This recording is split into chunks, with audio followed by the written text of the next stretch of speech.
Good morning. Welcome or welcome back. Sorry, getting my other light going. Welcome or welcome back to Bookeemonsters. My name is PK. It is Monday. It's Monday again. It is June the 22nd. We are here to look at the new releases that are published this week in cozies that we look at on Mondays. It is now officially summer. Bleh. And I will pass along a self-care note that I participated in this morning. Make sure you're awake before you start making coffee. I put the cup in the Keurig, got it going, walked away. I put the cup in upside down. So I had to clean that up. So be awake when you do stuff like that. Alrighty, quick announcements. I don't have any sprints tonight. I don't do them on Monday nights. Our next sprints are tomorrow night, Tuesday night at 8 p.m. Eastern. We do every Tuesday and Thursday evening and Saturday afternoons for your sprinting pleasure. Morning shows are on Monday, Wednesday, and most Fridays.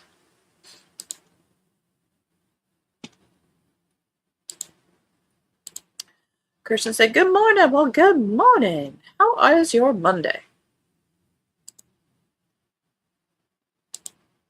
First up, Sifting Through Secrets by Catherine Bruns. I've never known how to say that. 16th in the Cookies and Chance Mysteries. When full-time baker and reluctant part-time sleuth Sally Muccio agrees to cater a glamorous baby shower at a customer's lavish home, she expects a day full of strawberry lemonade cookies, vanilla buttercream icing, and minimal drama. Oh, isn't that cute?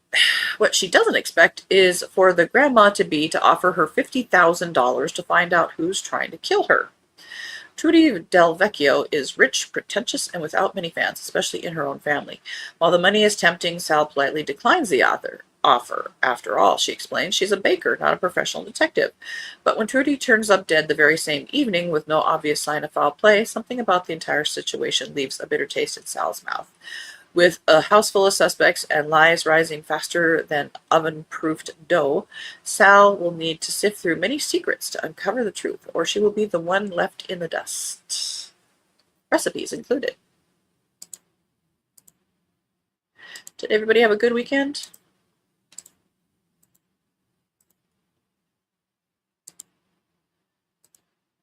Mary says, good morning, PK, everyone. Hello. Happy Monday. They are promising thunderstorms today. Keeping my fingers crossed. Need the rain. Yeah, we do too. Amy says, good morning. First time here on a Monday morning. Well, welcome, welcome. I hope everybody had a good weekend. I started a different Christmas gift blanket. His favorite color is blue. So, got going on that. It's fun to do, so it'll go fast. And then I can be done with it. Dreidels and Dead Ends. This is 19th in the Bad Hair Day Mysteries by Nancy J. Cohen. Oops, wrong way. When salon owner Marla Vale agrees to speak at the local history museum's gala opening for a new exhibit, she expects applause, not a catastrophe. But shortly after she takes the stage, a thief steals the featured diamond-studded hairbrush, leaving behind an empty display case and a badly injured security guard. Marla's friend, museum curator Becky Forrest, begs for her help in recovering the prized heirloom before the mayor uses this scandal as an excuse to cut their funding. To make matters worse, the antique hairbrush comes with a curse, and suddenly bad luck is spreading through town faster than a botched dye job. Excuse me. As Hanukkah festivities begin, Marla would rather be lighting candles than chasing clues, but with Becky's job at stake, she takes on the case. Her trail leads to a knot of suspects, including the hairbrush's owner, his greedy cousin, shifty museum staff, and a reclusive collector of mystical antiques. Instead of enjoying menorah lights and latkes, Marla discovers murder, lies, and larceny. She will need sharp wits and a holiday miracle to save the museum and to keep the truth from being brushed aside. Yep, they threw in, I didn't keep count, but at least 5 to 8 hair accessory puns. Oi. Oi, oi, oi. Kirsten says, sifting through secrets sounds entertaining. Yes. Mary says, glad you're here, Kristen. Kristen says, thank you, Mary. And Amy says, great weekend, especially with your sprints. Yay, thank you. I enjoy. And I get stuff done. Mystic Secrets by Stephanie Demore. Ninth, in the Isle of Enchantment Mysteries. This is a crossover from an Enchanted Waters mystery series. Aunt Fee's breakfast rush was running like a well-oiled machine with coffee pouring, grits simmering, and cinnamon rolls disappearing faster than she could plate them. For one blessed morning, Coconut Bay felt normal. Then a customer stormed out of the Sandy Spoon after a heated phone call, vanished behind the cafe, and turned up dead in the alley, a fresh curse still crackling in the air. PADA is officially on duty.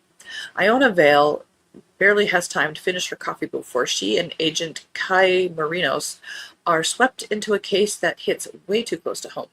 With Spark diving into full investigation mode, complete with trench coat and unsolicited theories, Iona and Kai track the victim's final hours through Coconut Bay's sunlit streets. Their suspect list grows by the minute. A furious ex with a talent for hexes, a smug business rival with something to hide, a nervous cafe regular who swears they saw nothing, and a local witch whose protective charms look a lot like traps. And if the killer is willing to cast dark magic behind the Sandy Spoon in broad daylight, there's no telling who they'll target next. ...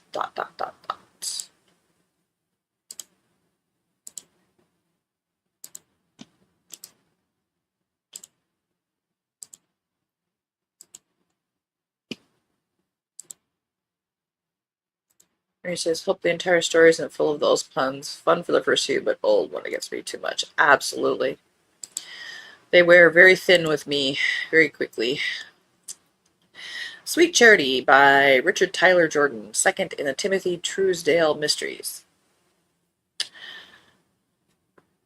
Timothy Truesdale came to New York to become a rich and famous best-selling author. Instead, he keeps tripping over murdered bodies in this sharp, humorous, cozy mystery. Fresh out of community college and broke, Timothy is convinced success is just one lucky break away. What he finds is a punishing parade of humiliating temp jobs until a miracle occurs. Swell-hired top temps places him in a paid internship at the Adele Cummings Foundation for the Arts, a glittering charity where millions flow freely and no one hears how pretentious they sound. Then, a rising cabaret singer destined for stardom turns up murdered after a successful nightclub performance. The police are satisfied with a tidy explanation. Timothy, who has read far too many mystery novels, is not. As the aspiring novelist and reluctant amateur sleuth start asking inconvenient questions, he discovers the foundation is built on polished secrets and the strategic disappearance of anyone who makes things awkward. When anonymous threats begin lighting up his phone, it becomes clear that caring too much in a world of money and philanthropy galas may be the most dangerous job he's ever had. But Timothy Truesdale, perennial outsider and amateur detective, is not about to ignore a murder. End of that road.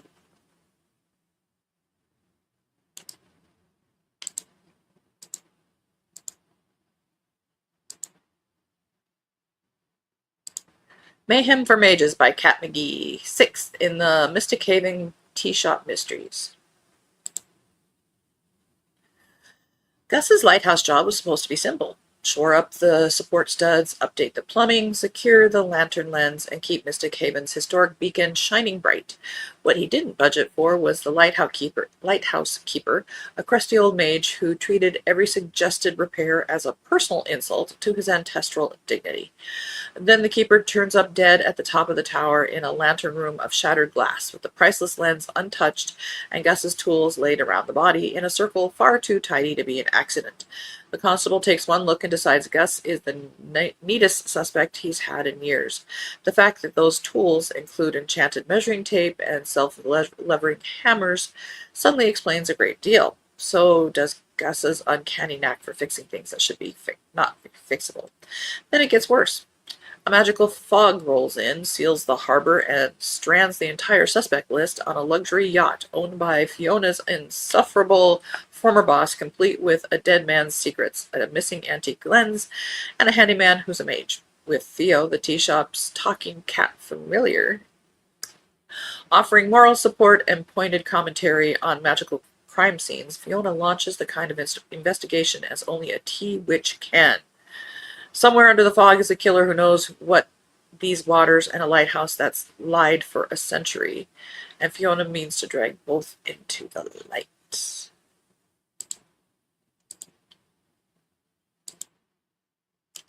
Well, at least he's putting his powers to good, you know? The Bookshop Mysteries by S.A. Reeves, 6th in the Bookshop Mysteries series.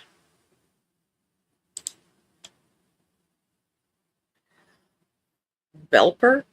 Belper's favorite booksellers are taking a rare weekend off as Gemma, David, and Mavis head to the local Meadow Fire Festival to see their friend Jack and his band play. The atmosphere is buzzing, the drinks are cold, and the main stage headliners, rock legends Static Avenue, are about to deliver the encore everyone's been waiting for. During the climactic finale of their hit song Summer Never Ends, the band's frontman ascends skyward in a dramatic harness stunt, but when a rigging bolt snaps, he plunges to his death in front of thousands of fans. Was it a tragic accident or deliberate act of sabotage? Gemma is determined to find out as she peels back the layers of festival chaos to uncover a band in turmoil. Behind the fame and screaming fans lies a toxic mix of grudges, jealousy, and long-held secrets. Bookshop Mysteries: A Fatal Encore. Subtitle.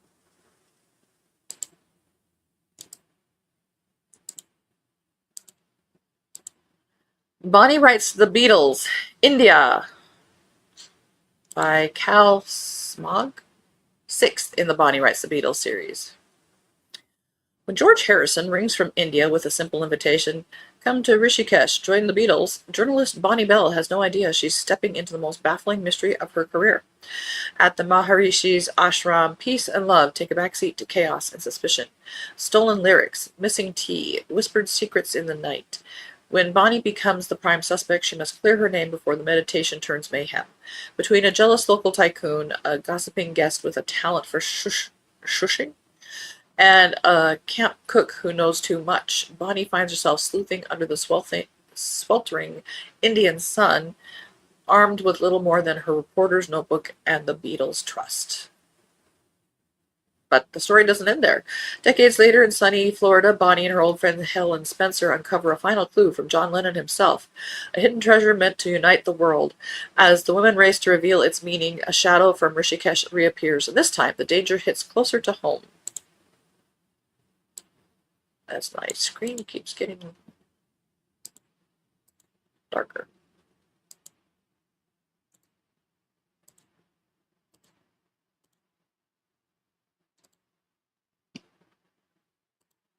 Giddy Up for Murder by Jacqueline Vick, 9th in Frankie Chandler Pet Psychic Mysteries.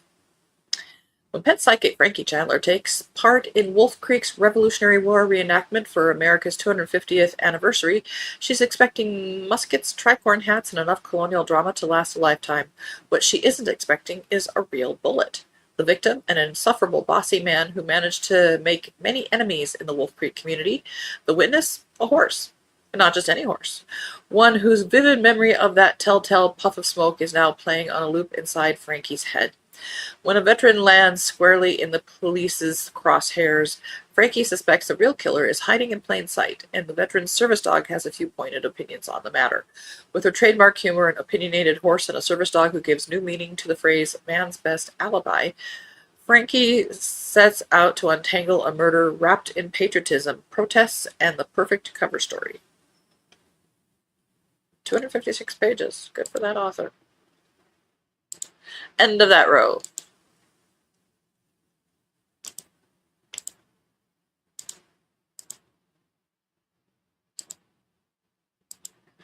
Which is, ooh, Bonnie Writes the Beatles. That is the one for me. It's a series. And Amy says, "Good morning, everyone." Well, good morning. Welcome, welcome. And Mary says, hi, Amy. Happy Monday. A Case of Treachery in the Trees by Mara Webb, third in the House Sitter Mysteries. Penelope Bridges has house sat at a California winery and a Wyoming ranch. She has survived storms, power failures, and a pot-bellied pig. She is getting quite good at this. Her third assignment will be in an artist historic home in Burns Hollow, Vermont, during the Autumn Festival. She has a ghost orchid to keep alive and a cat to remove from the premises. One task is easier than the other. The town is charming, the foliage is spectacular, the maple donuts are, she will admit, genuinely life-changing. But when the town's most beloved baker is found dead in the festival crowd, bees in the air, her used EpiPen on the cobblestones, died by bees. The police chief calls it a tragedy. He's not wrong, he's just not seeing all of it. Agnes Gable carries an EpiPen every day for 30 years. She was meticulous about checking the expiration dates, storing them correctly, and avoiding her allergens. So what went wrong? A rival baker with a stolen legacy, an old friend drowning in guilt, a town that closes ranks like it was born doing it, and a secret someone has been carrying for 50 years. The answer, when it comes, isn't about money. It isn't about power. It's about a name and what a person will destroy to keep it. It's a pretty cover, though.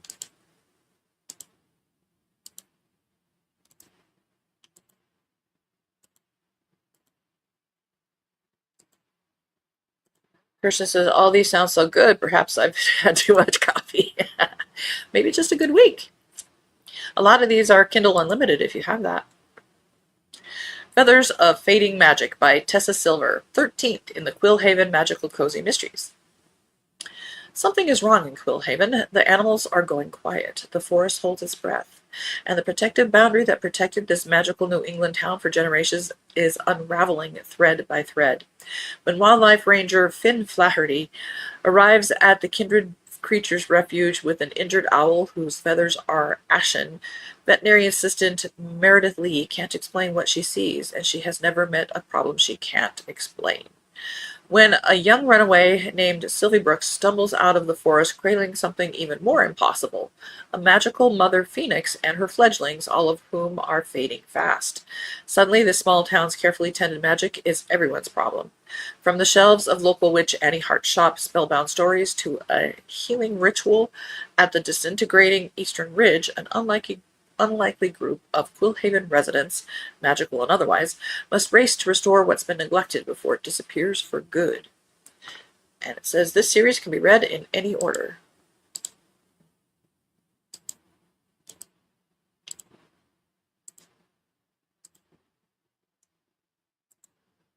Revenge in Little Leaf Creek by Cindy Bell, 30th in a Little Leaf Creek Cozy Mystery Series. Cassie Alberta Vale is looking forward to the Little Leaf Creek Farmers Market. Between the fresh-baked goods, local produce, and familiar faces, serving on the committee feels like the perfect way to welcome summer. But the excitement comes to a sudden halt when someone who recently returned to town is found dead. As Cassie and her ex-cop neighbor Tessa begin asking questions, they quickly discover the victim's return caused more than a little tension. Old grudges resurface, business rivalries boil over, and whispers about the past start spreading through the market stalls. The more they dig, the clearer it becomes that someone is desperate to keep old secrets buried. With Tessa's goats causing chaos, her local collie mix close behind, and the rumors flying faster than the truth, Cassie and Tessa must untangle a web of lies before the killer strikes again. Can they uncover what really happened before someone else turns up dead? Recipe included Tessa's blueberry muffins.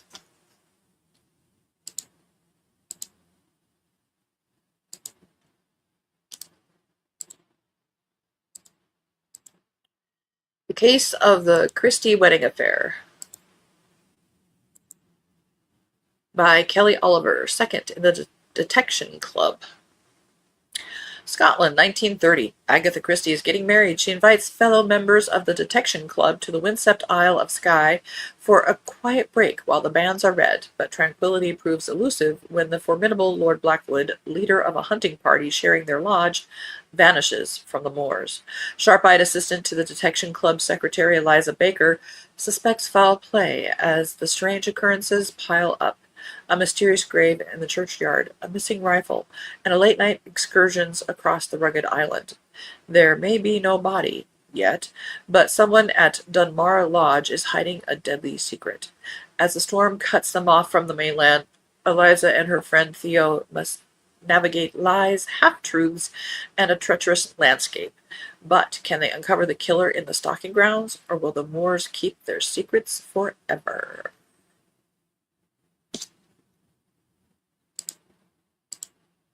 We will end there. The bell is about to ring. Oof, we have way too many more. Let's do one more. All the Leaves Are Brown by Alison Thorpe, third in the Family Tree Mysteries. When their vacation plans are disrupted by a savage blizzard, genealogist L. Turner and sweetheart Chief of Police Alan Poe are disappointed. However, disappointment quickly turns to shock when Poe's sister is accused of murdering her rich boss. Accidentally mistaken for an employee at the victim's mansion, Elle uses the blunder as a chance to go undercover and identify the real killer. One problem, way too many suspects. The chef, the secretary, the ex-wife, the business partner, even the mother. Could this turn out to be murder where the butler really did it? That's by Alison Thorpe. All right, now the bell's really going to ring.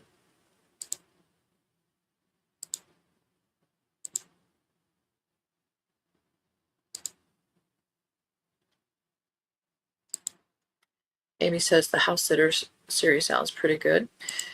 If something sounds good, next step, check out the sample, see if it's something that grabs you. Mary says the girls, my two corgis, are very talkative this morning. I think a leaf may have moved.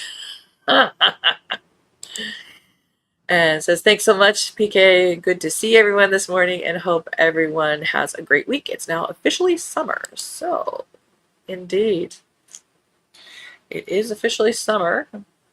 Time for me to hunker down. All right. Thank you guys so much. We'll look at the rest of the Cozy Mysteries. We might do some on Wednesday. It depends on how many of the thrillers and crime fiction there are. If there's not a whole lot, then we continue with the Cozy Mysteries, and then the rest of them on Friday. Sprints. I don't have any sprints tonight. I think, are they on Sarah's or Stormy's? I don't know. But my next sprints are tomorrow night, Tuesday night at 8 p.m. Eastern, for every Tuesday and Thursday and Saturday. Mary says, me too, I'll join you hunkering. I'm just not a summer girl. All right, thank you guys. I have to head off to work. Hope you guys have a good day. Be safe, read good books. And as the banner says, hang on, Amy says, have a good day, everyone. We're back at you, baby. Don't be a bookworm, be a bookie monster. Om nom nom. Have a good day. God bless. And Keo wakes up.